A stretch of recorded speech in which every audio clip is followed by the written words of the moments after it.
Hello, welcome back, everybody. So, if you guys haven't realized, we have a new person on the stage today. We're continuing our series on Meet the Coaches here at CrossFit Deville. Last week was with Coach Julian.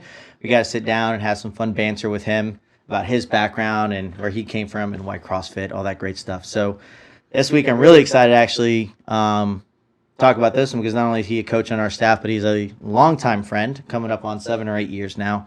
And we have connected through the CrossFit threads of Atlanta every which way you can think of throughout the last 7 or 8 years.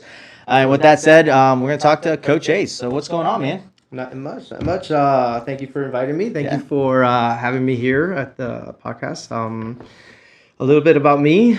I believe I've been doing this for CrossFit for like 11, 12 years, something like that. Yeah. I started, so before CrossFit, I used to do, and I still do, capoeira, Brazilian martial arts. I went to an event in Italy, traveled around all Italy, and I noticed that my fitness level was not to par. And I was in the military at that time, so I thought I was really fit. And so one of the guys, when I came back, was like, hey, we should try CrossFit. Trust me, it's like the most insane thing you've ever done. And I'm like, okay, I'm down with it. And that was when I was 27. I'm 43 right now. Oh, wow. So I've been doing this for a minute, and I thought I had it all set up. Fast forward, retired the military. We have 16 years, medical board, disabled veteran. And right in 2016, when I retired, is when I met you, when I got certified at CrossFit Vesuvio. Yep. And wow, I got certified L1, and I got so in love with it. I did the gymnastics, the scaled certification, class, yep. I just kept on pampering in and just, absorbing all the CrossFit courses and stuff like that. I'm an L2, as we can say right now. Yeah, mm-hmm. I just recertified a few months ago, and I think after all these years, we worked together for like 2-3 years, and then at Vesuvio, yep. And then our paths went different ways. Yeah, and here we are again. I remember. You also took over for a little bit at CrossFit Loburn 678. I was the connection there because that was my first box that I ever joined. And the owner reached out to me and said, hey, do you know somebody? I need somebody in the AM. I was like, you know who has the most energy in the morning at any coach I've ever met in my life? Ace. So here's his number. Reach out to this guy, see if he can take care of you. And then when I took over as the head coach here at Deville, after about a year being here, we lost our morning coach. And once again, you're the first person that came into my mind. Great fit, great energy, consistency across the board when it comes to your coaching as well, and is results driven, which is one reason why I thought you'd be a great fit here at Deville, and you've been awesome, by the way. So I'll pat you on the back a little bit there, but no, man, it's been an absolute pleasure having you here. Wow, for what? Almost, has it been 8-9 months now? I believe so, yeah. I appreciate it. I appreciate you reaching out, everything. I think we had reconnected, not just because of that, but also you had a competition, in-house. An in-house comp, yeah. Mm-hmm. Yep. And then you competed in that. Yeah. About a friend, did well. So I remember you reached out to me like, hey, is this for everybody? I'm like, no, but I'll make the exception. So and then I brought my own ski erg and everything. It's like, no, we used his equipment because we didn't have enough. So I'm like, hey, can you bring your home gym over here for us to do this? Oh yeah. That's awesome. Yeah, it's been great. I mean, the Atlanta CrossFit community in general is pretty small. So as far as coaching, it's even smaller, I would say now. It used to be super easy to just throw a rock and find a coach to come and take over a class or do whatever. And it's very difficult now to find quality coaches with experience that actually connect with your members and fit with the community. So, but enough of that. Everybody knows that you do CrossFit. Everybody knows that here at Deville you do the 5 a.m., 6 a.m., and afternoons, Monday through Wednesday as well, and Saturdays. Yes. So quite a bit. He's our bulk coach, so he handles majority of our classes, and also we fill in for him, he fills in for us when needed. It's a great system that we have here. But with that said, man, I really want to talk a little bit about your fitness background. So you kind of touched on it a little bit in your introduction, but why CrossFit? You picked a little bit on, you thought you were in shape when you were in the Army. Oh God, yeah. Then maybe you did CrossFit, you're like, this is bullshit, I'm not in shape. So talk to me a little bit about that. Like, why CrossFit for the last 16 years? Yes. So again, like touching that base. So when I went to, like, I was doing capoeira, I was just running, and I was not doing any barbell or any type of, like what we do here in CrossFit per se. I went to Europe, and I went to, for a competition, a capoeira competition, and I was doing really good. But every time I got out and I finished, even though I was strong, like those guys would recover really faster, and then they would just dominate on recovery. And I was like, oh my God, what's wrong with me?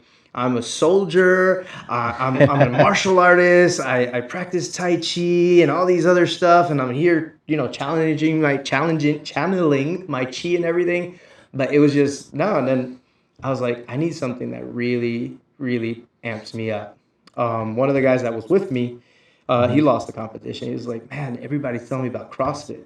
It's a big thing in Europe. Wow. And I was like, seriously, what is that? And this is CrossFit at the capoeira competition. Yes. They were talking about that in Italy. Okay. Wow. Okay. In Italy and then he shows me a video, and I'm like, oh, I used to do that in college. I used to Olympic lift and power lift. I used to be an athlete. I could do that. That's easy. Yeah, right. Yeah. It's definitely a eye awakening when you get into it headstrong. So I did pretty good when I started because I had that background of Olympic competing in college at Olympic lifting and powerlifting. But my first CrossFit Open was my eye opener. Oh wow, that was mine too. It was so I sucked this bad. Like what? Yeah. And so I remember it was chest to bar pull-ups. And I had my daughter. By that, I had my daughter with me, and she was 1 year old, and she's there screaming, "Daddy, Daddy!" and all that. And I'm just there trying my chest to bar pull-ups, and all I'm hearing on my side is, "No rep, no rep, no rep." And I'm like, "What's going on?" And I look at the judge because we all get mad when a judge keeps on saying no rep for more than 10 reps. Yep. And then 3 for me. And then I was like, I just looked at her, I cursed at her, and I said, I'm never going to do this again until I get really, really good. I'm out of here. And I just picked up my daughter and I left. And then it took me 4 years. I took 4 years, no open, no competition, working on skills, drills. Mm-hmm. I do have certain limitations, physical limitations that happened to me when I was in Iraq. I'm not going to enter details of that. And that's when I noticed, like, oh my God, I'm not like your normal Joe. Right. So I'm going to have to scale something, work a little bit harder here, notice how my body works.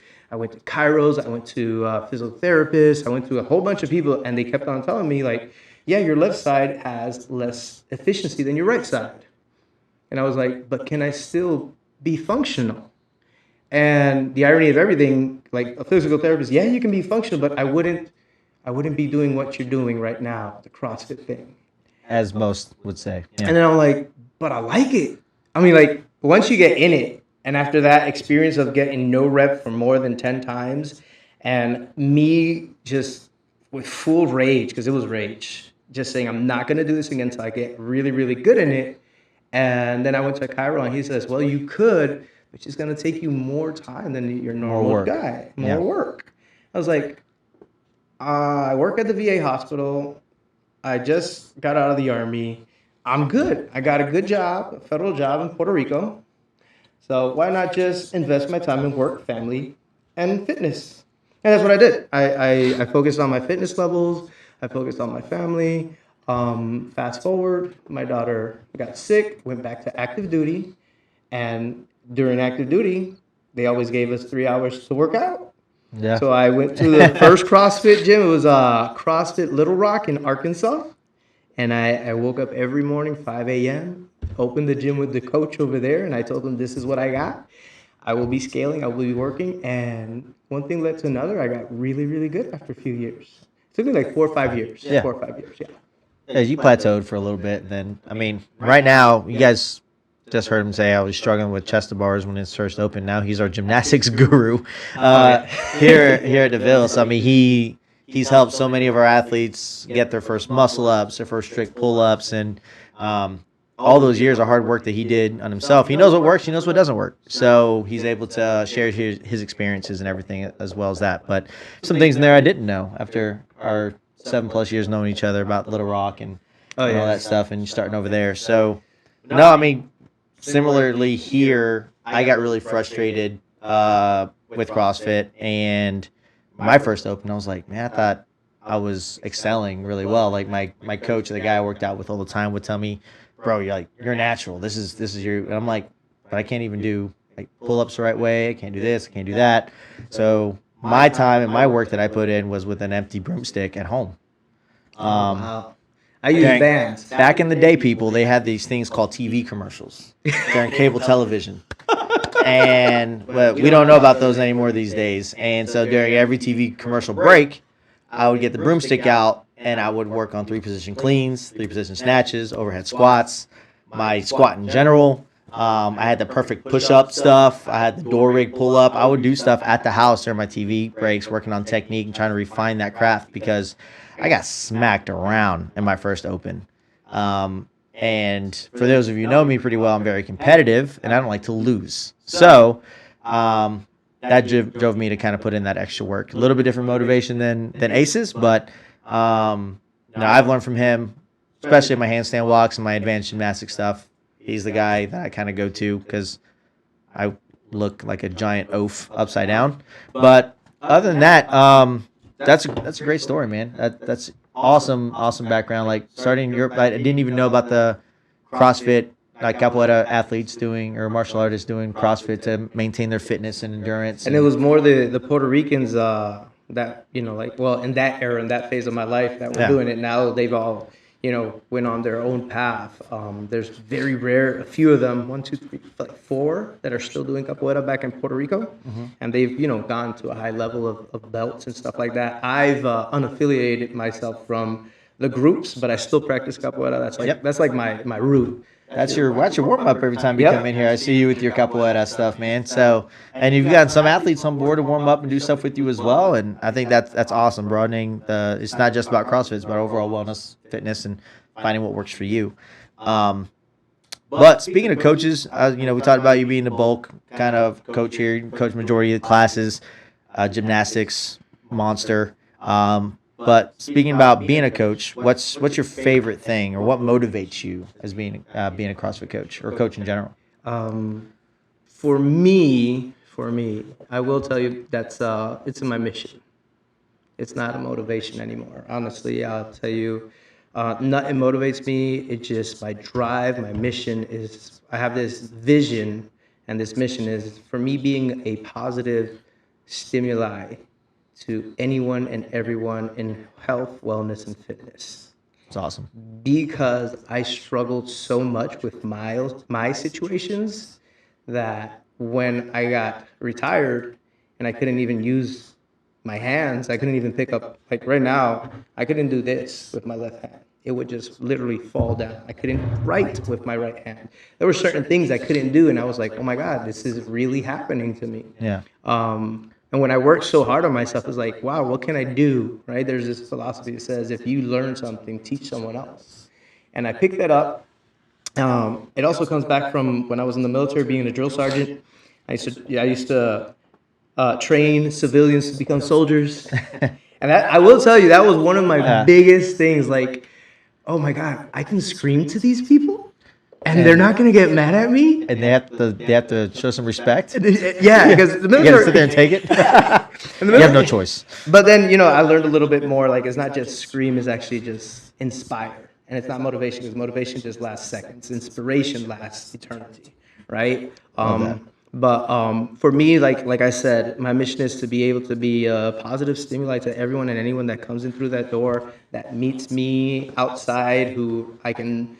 just uplift, because if someone helped me, why not help them? Why not support that, right? But that's just why I do it.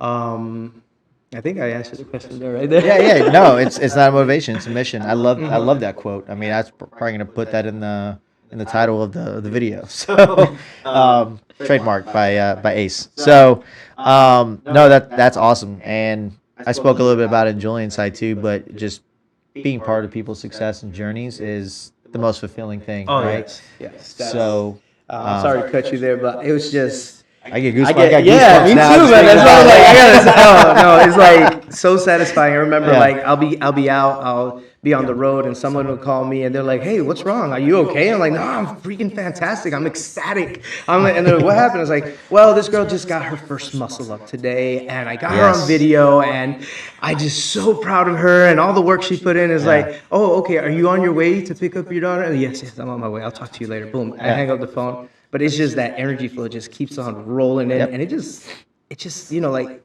it doesn't stop. No. And you pay it forward, man. It just puts you in the mood. Like I woke up, I'm like, I woke up on the wrong side of the bed this morning. And then I was scrolling through Instagram and I saw the video of one of our members of Mavi getting her first bar muscle up. I've seen the sweat and the tears and the frustration and everything that she's been putting in for the last several months now, working on bar muscle ups and working with Ace on progressions. And she puts the work in every single day. And to see her actually get it and see the smile on her face and the excitement, that was like, that's awesome.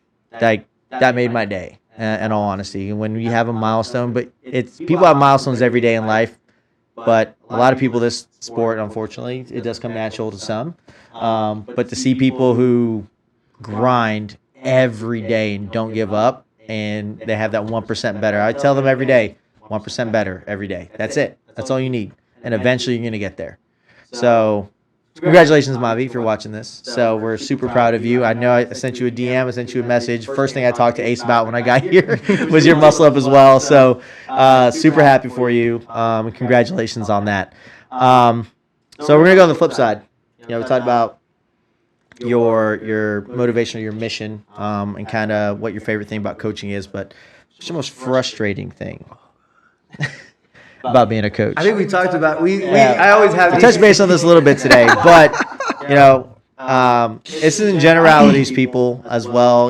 We've been doing this a long time, but Ace is going to share his, and you guys, if you go at Julian, you guys already know mine. So. I'll say, like, my personal opinion is that I know that I've worked so hard to be where I'm at right now, and I'm not one of the most strongest or the most I want to say the most elite athletes. I'm very proficient. I will say that. I'm very Agreed. I'm very grateful for all the work that I put in. But when I have conversations with people who are amazing athletes, and then I tell them, for example, the rest ratio is 3 minutes, and they'll be like, no, that's too much. Because if I'm only working for 1 minute, why would I rest 3 minutes? And I'm like, so to put the tail on the donkey is the concept and perspective that certain athletes and certain people that have been athletes for long times and that enjoy this sport and everything have a certain idea of why the programming is not as specific for their mindset. Right. Not what they want, not what it's programmed, but what they really want to do. Mm-hmm. Because what they want to do is different than what's really programmed. And then it gets frustrating when I'm coaching and I'm telling them, no, you need to rest right now. No, this is too much rest. I need to get moving. And I'm like, you don't understand. So, like, and then I think you've heard me a few times when I'm coaching. So why 3 minutes? 3 minutes, you recover ATP, amino triphosphate. That's what we use to create energy and power, and then you're going to go out more effectively. You might even go faster than before because you're well rested. Your muscle memory, because each cell has a level of memory, and once you activate it, they sometimes I say this big sometimes go even faster than before. Like there's like Dragon Balls. They go Super Saiyan that second, third round, and they're like, wow, what happened? Because they took the right amount of rest. Their body woke up and is like, okay, now it feels better. Synovial fluids in my joints. My muscles are activated. Boom, boom, boom. Your nervous system as well needs time to recover, to maintain that intensity. We talk about it a lot. For those of you guys who come in on Sundays, we don't do what's written on Mayhem. We do a lot of rest work and a lot of interval work on Sundays. And I'm a firm believer that things like that in EMOMs, where you have a rest, the faster you go, the more rest you get, which is the higher intensity the workout is. Can you maintain that intensity over those durations of those periods? Can you rest and recover your body quickly enough to maintain those interval times at full throttle, right? That's fitness. That's how you get exponentially fitter, in my opinion. And I don't do a lot of 40-minute AMRAPs, 30-minute AMRAPs or 20 rounds for time workouts. It's a lot of my training is rest work interval work. So when I was training for a 5K years ago, I wasn't running 5K every day. I was running 200-meter sprints, 400-meter sprints, 800-meter 80% efforts, and I was resting till fully recovery and doing it again. So Chris Henshaw, we might share it on our Instagram, has a great video on how the nervous system and how your body recuperates when you're training for endurance events. And they don't train endurance events by running long distances. They train by running short, high intensity interval events, short meters. So we'll post that. I think that'll be helpful for our athletes to see. If you have any videos or anything that we need to post, then share them our way. But you shared something that I used a lot, especially when I was recently out of the military. Imams for me were my savior. Why? Because just like you said, it's every minute on every minute, right? So every minute on every minute, let's say it's push-ups, sit-ups, and air squats, just the basics, right? 3 minutes, 5 rounds. So when I had my issues with my arms, it was like, how many push-ups can I get? I only can get 5 in 1 minute.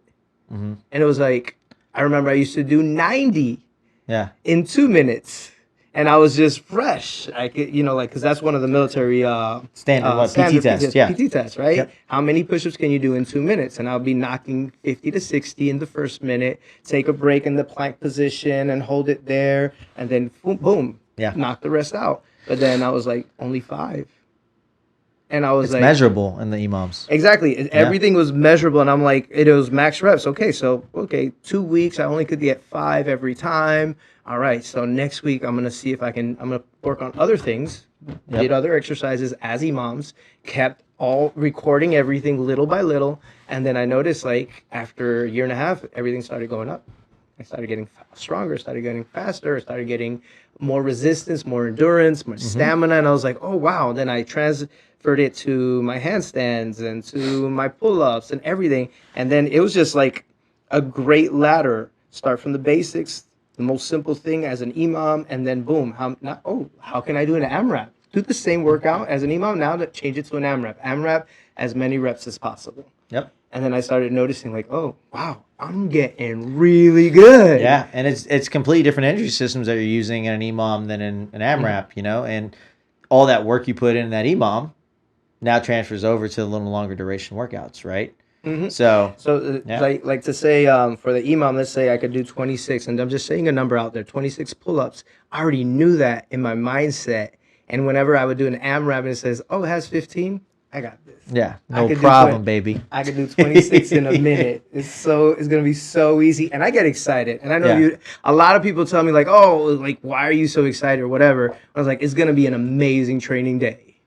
Why? Because when I look at the workout, I already know how to translate it to my body fitness level, and I can help other people because I'm working with them on a daily basis, and I can tell them, don't go too heavy, or go RX, or do this, scale that, do that. Yeah.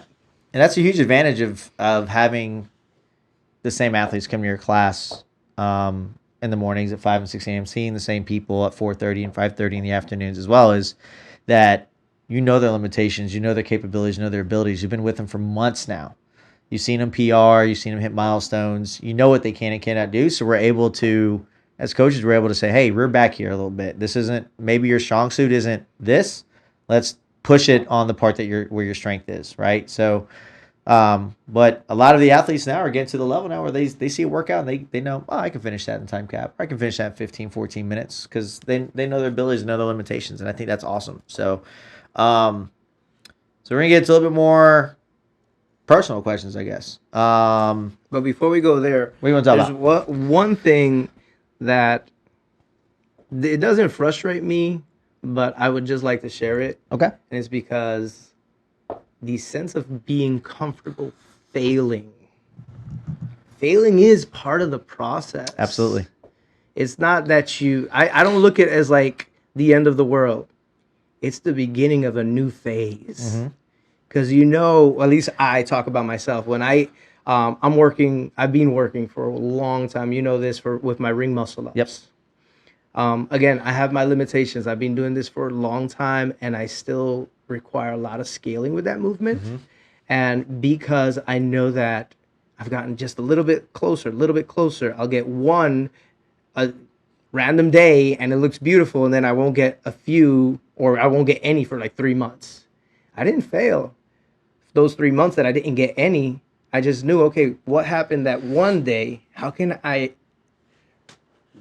do that same type of training? What was I doing? Then I go back to the basics. Yeah. And then I pick it up there, and I got a notebook, and I write everything down on it. Is it the green one? Yeah. The military one? Yeah, the little memorandum. Yeah. I'll be writing things down there.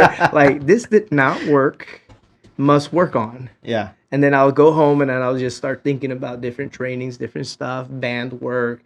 I still have my complex. Complex, yep, The your complex stem, for, muscle stem. for muscle stem for my arms and stuff like that. So failure is, I think, is one of the biggest things that a lot of new people come in. They give it a swing, and then they see other people at other levels, and they get intimidated. Number one, and then they have that sense of failure.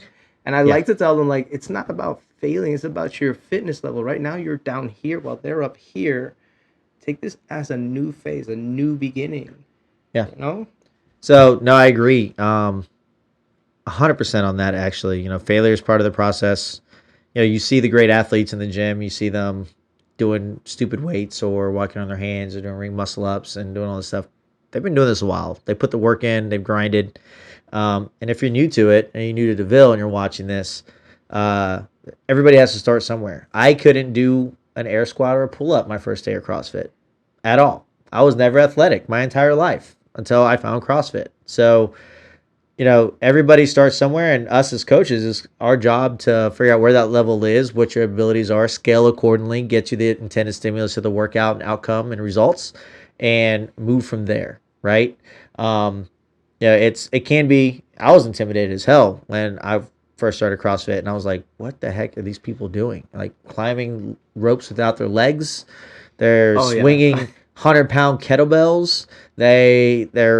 They're doing bar muscle ups or swinging around. We worked. It was at Lilburn, so there was a American Ninja Warrior gym there, and I'm like, what is going on? So, for me, very, very intimidating coming from working at my garage for 2 years. It was me and 4 other people. That's all I knew, and I was like the worst one for the first year, and then I chased people. And that's kind of like my goal. It's like, all right, who am I partnered up with, or who is on my same fitness level? Let's be friends. Let's work. Yeah. And let's get better together.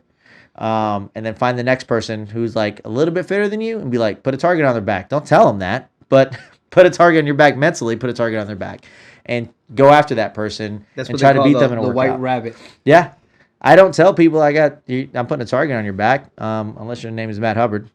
Try to be better than him and working out with him is probably what made me as fit as I am today. But yeah, don't be frustrated. Failure is part of the process. It happens. It's happened to everybody. Ask every coach in here, as every staff member, every CrossFitter. There's blood, sweat, tears that goes into this if you want to become great at it. So keep your head up, keep your head in the game, and you'll be just fine. Anything else on the CrossFit part that you want to talk about? That's mostly it, man. Just enjoy the process. Come on in. Let's have a blast. Let's have a good time. If you know Ace, it's always going to be a good freaking time. So we talked about, on a side note, forget these questions, we talked about making Instagram shorts of you. For real? Yeah. And having reels of you just going over your metaphors for your workouts. Like the one that we all died laughing. Like, I don't think you saw us, but when you were explaining how to run, and you're like, all right, we're going to go. You're going to run 400 meters. How do you run? You put one foot in front of the other as fast as you can. We were dying. And I was like, okay, we got to somehow grab Ace, like, all natural doing this, like, without it being scripted, and we need to like make a reel and put together all of his stuff, because it's absolutely fantastic when you come up with metaphors for how to do certain movements. With that, when you said that, Marcus, if you watch this, Marcus Medina, he came in and we had a running workout. I said that same thing, and he comes up to me, I'm joining. You're hilarious, dude. You're hilarious. And he's one of my partners in one of the competitions that we're doing in November 18th. And he always tells me, like, every morning he's here at 4:40, 4:45, working on his cardio, his stamina. He's like, and I just can't. Every time I see you, I remember of that. Put one foot in front of the other and go faster than before. That always pumps me up. I was dying. I was like, I told that to Pal, who also my wife knows Ace very well as well. She's like, that's so Ace. That's 100% Ace. Only Ace can get away with saying something like that in a class. But absolutely hilarious. But I kind of want to talk about a little bit more on the personal side, some silly, random quick fire questions. Let's go. Get to know you outside of fitness and health and the gym and what they know about you and what you share here. Most inspirational person in your life. Who is that and why? Wow. Coming out the gate. Yeah, goosebumps immediately. I know. Ooh. I have, I'm a big reader. I love to read, but I will have to say, because I've gone to his events, Tony Robbins. Okay. Tony Robbins and Jim Rohn. Jim Rohn was Tony Robbins' mentor.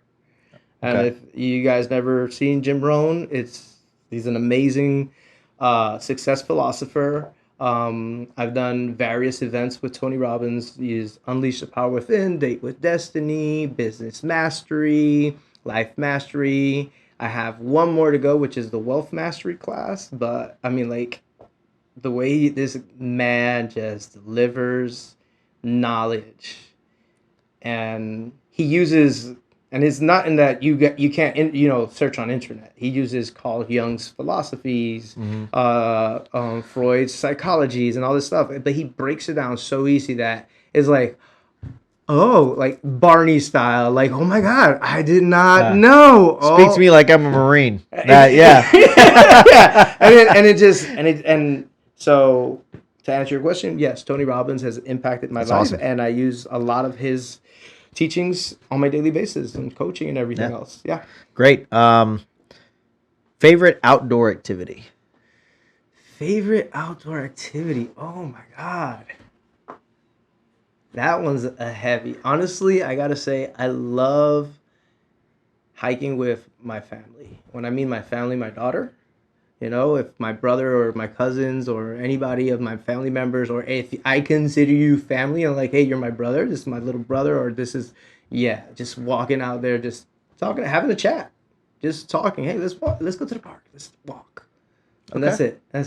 And the second one would be rollerblading. Put on my rollerblades, go to Alexander Park.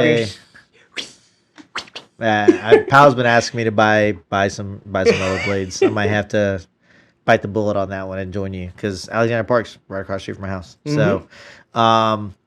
So what is what's your spirit animal? Oh wow, spirit animal, monkey. Why? That's a gorilla, man. It's a gorilla. Okay, so yeah, the gorilla.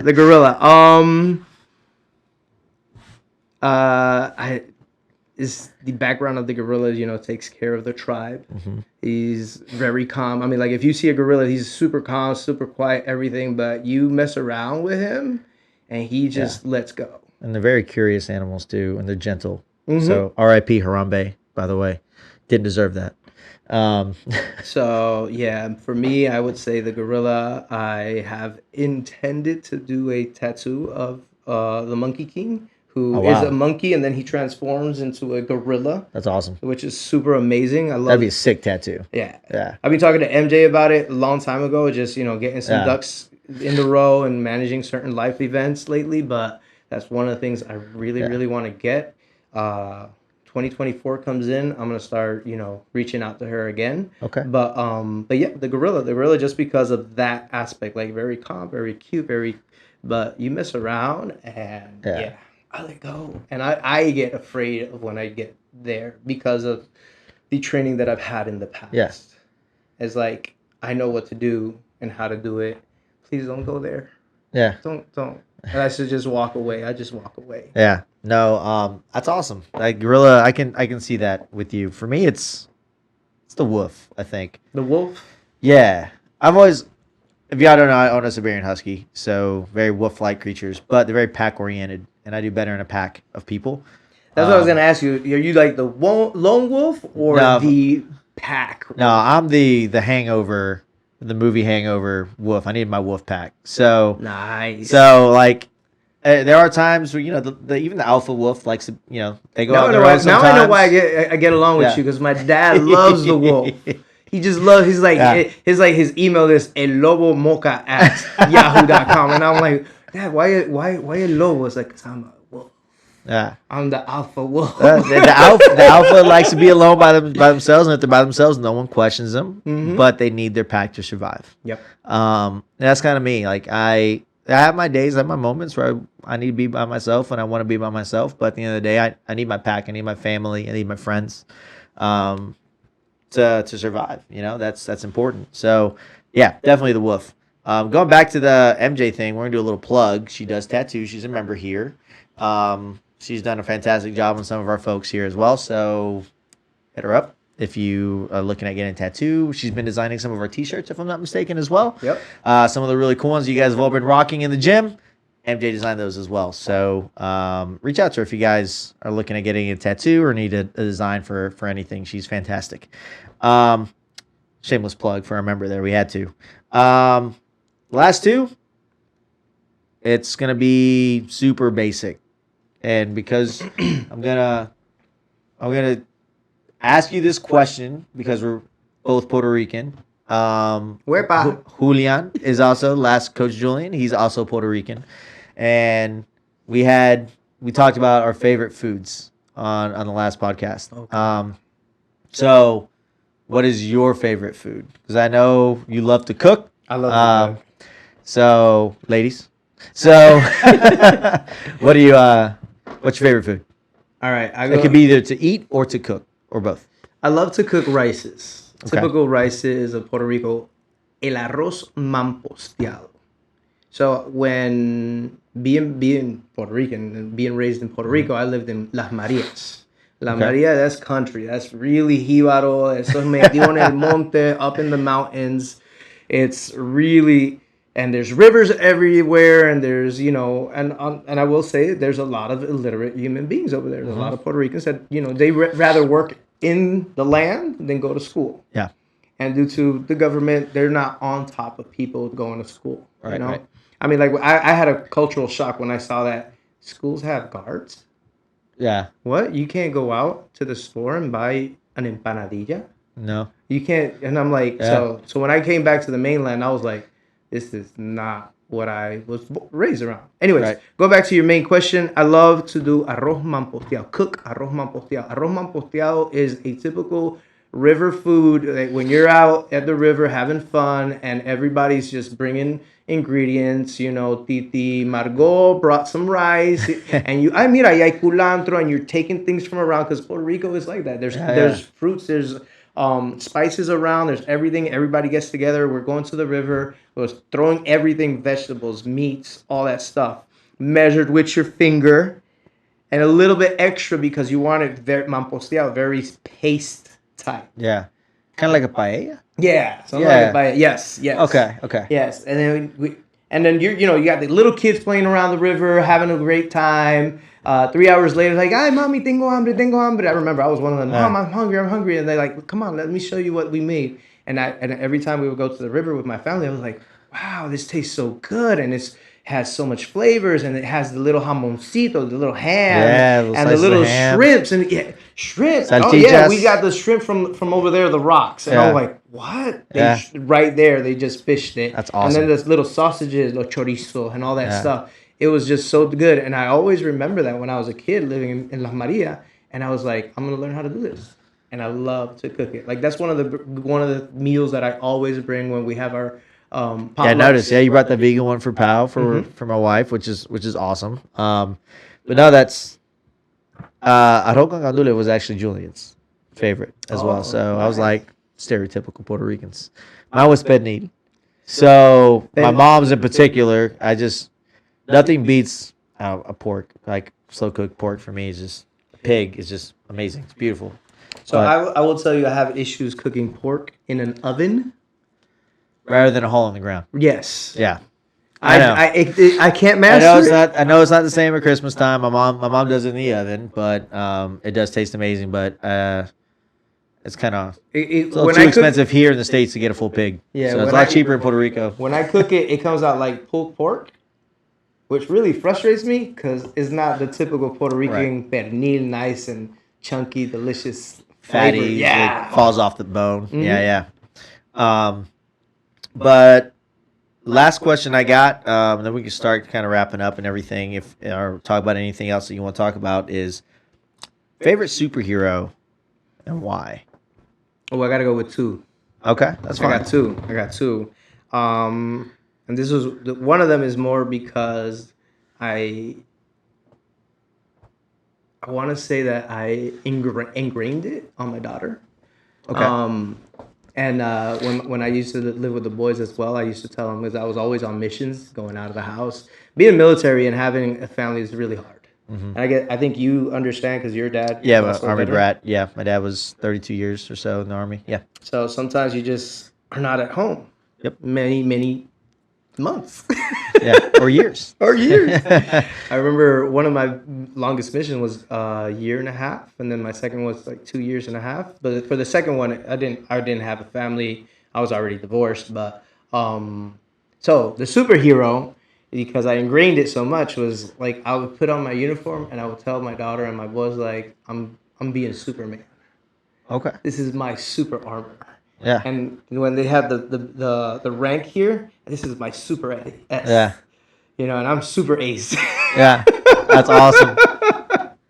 I can definitely see you doing that though. Yeah, 100%. And then when I would put on the hat, I was like ingrain it right there, and I'll be like this all. Bill all the way down. Yep. Like, Yep. yeah. And I'll make sure that they see the rank, right? Because that's the other thing. The military, due to rank, it depends on how high you are in the leadership roles, right? So Superman is my number one, and yes, I've watched a lot of the Smallville Superman movies, the new ones, the old ones, read comics. I do podcasts with a buddy of mine about Tell me that.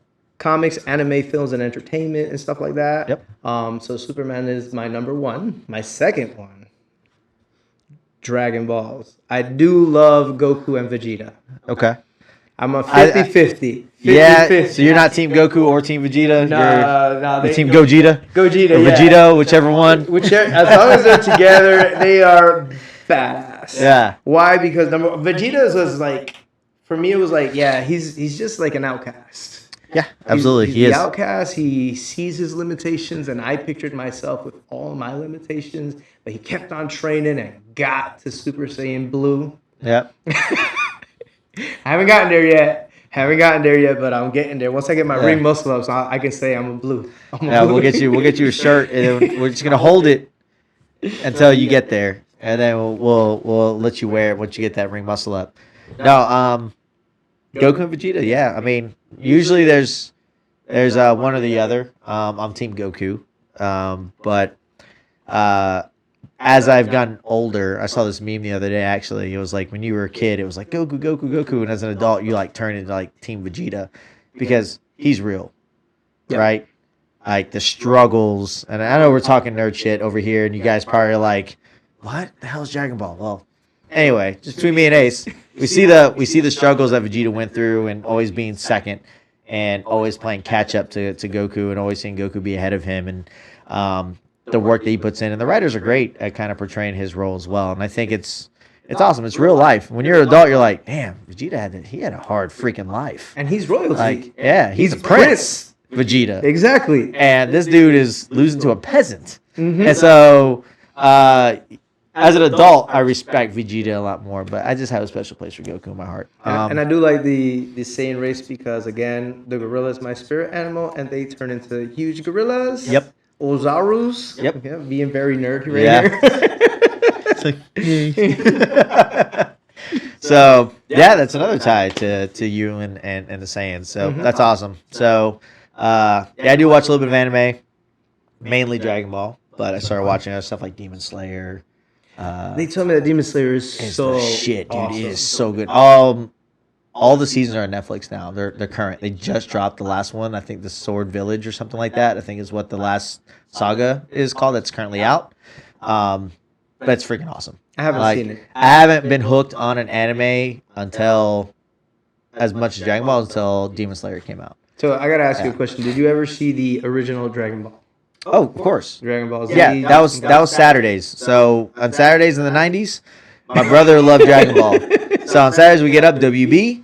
We turn on WB. We watch Tiny Toons, Animaniacs, Dragon Ball. Wow, Animaniacs. Yeah, man. Yeah, I remember that. all those shows in the early 90s. So I'm the youngest of four. My brother was a big nerd. So he was really big into X-Men. But he got me into Dragon Ball as well. He did a lot of drawings and everything. He was an artist when he was in high school. And watched Dragon Ball. I've watched all the Dragon. I've watched the Dragon Ball Z arc probably all the entire series like 5 or 6 times. I watched Dragon Ball Super 3 or 4 times.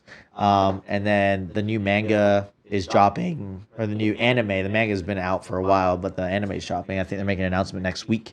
They've been promoting it a lot. Yeah. These So I think on the 12th, I think, or something like that, I think they're going to do it. So we have a lot of Dragon Ball nerds here at the gym as well. So, no, definitely give Demon Slayer a shot. It's freaking awesome. I will.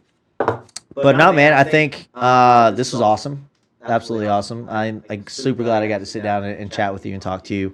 I know we probably going to have him on more in the future as I get to topics that I know he is very proficient in that we kind of want to discuss with you guys and talk about.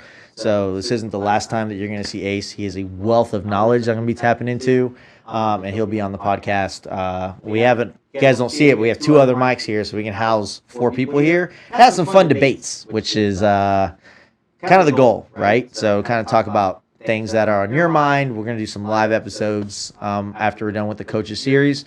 We're going to do some live streamings and stuff like that as well for you guys to be able to watch. And yeah, I think that's, you have anything for me? Anything you want to ask me? Anything last minute things? Nah, man, I appreciate you calling me up, bringing me here to, share a little bit of me and of what we do here in CrossFit Deville to all our people and to everyone else who's watching.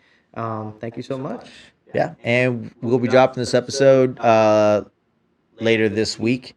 And be on the lookout. So I'm trying to do one every week. I believe Coach Pedro is going to be the next one. So be on the lookout for him. That'll be a fun show. Maybe we'll have Gio come in here and cause some interruptions too and have some dialogue there. So, but Pedro should be next. Be on the lookout for that one. It's been an awesome pleasure, Ace. Appreciate everything that you do for the community, everything you do for the gym and our members. It doesn't go unnoticed. And until next time, guys, have a good one.